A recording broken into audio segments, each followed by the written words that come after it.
ध्यान से सुनिएगा, बड़ी सुंदर कथा है। केसरी महाराज के यहां संतान नहीं हो सकती, अंजनी मैया की संतान की इच्छा है। जन्म के बाद विवाह के उपरांत अंजनी मैया अभी तक ब्रह्मचारिणी ही हैं, एक पर्वत पर बैठ करके केवल तप कर रही हैं। महादेव की इच्छा है कि मुझे ही जाना है 11वें रुद्र के रूप में, रावण का वध मैं ही करवाऊंगा राम जी से जाकर के। लेकिन शिव प्रकट हो उसके लिए स्थान भी तो, मां भी तो ऐसी चाहिए। तभी संतों ने, ऋषियों ने, देवताओं ने कहा, बोले अंजनी मैया हैं, इनके गर्भ से आपका अंश यदि प्रकट हो जाए तो वो रावण वध कर सकता है। किनका आश्रय लिया जाए? तब देवताओं में अति बलवान श्री पवन देव, वायुदेव, उन्होंने कहा हम करेंगे। कैसे करेंगे?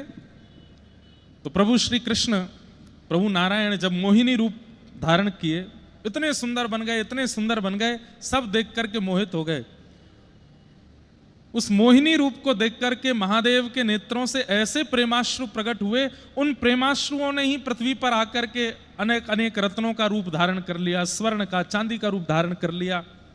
उन्हीं प्रेमाश्रुओं को कई संतों ने, कई ऋषियों ने अपने पास में अभिषिंचित कर लिया। तभी पवन देव ने देखा कि महादेव के नेत्रों से प्रेमाश्रु प्रकट हो रहे हैं। पवन देव उसी प्रेमाश्रु को लेकर के गए हैं और पर्वत के ऊपर बैठी हुई अंजनी मैया के पास पहुंचे। ध्यानस्थ बैठी हैं। तभी उनको ऐसा अनुभव हुआ जैसे मानो किसी ने उनके अंग का स्पर्श किया हो।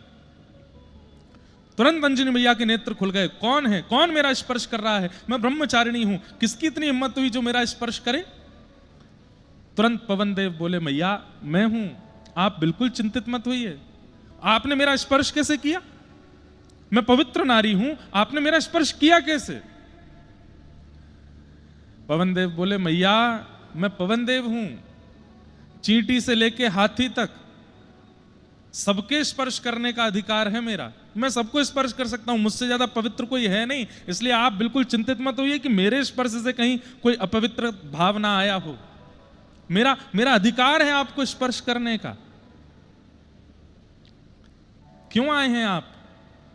बोले कि मां आपके चित्त में जो इच्छा है उसकी पूर्ति के लिए आया हूं। आप बिल्कुल सावधानी से बैठे रहिए, मैं आपके कर्ण रंध्र से कुछ भाव आपके चित्त में अभिषिंचित करूंगा, जिससे एक ऐसा बालक आपके कुल में प्रकट होगा जो प्रभु की सेवा, प्रभु की सहायता करे, जो आपकी इच्छा, जो आपकी भावना, उन सब की पूर्ति करे।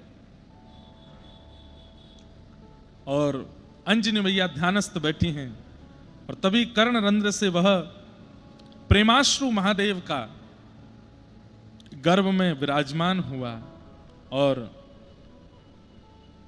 अंजनी मैया के गर्भ से प्रभु श्री हनुमान का अवतरण हुआ। अब देखो कितनी कथाएं हैं। एक कथा यह भी है। अब इस कथा से शंकर सुवन भी हो गए, पवन तने भी हो गए।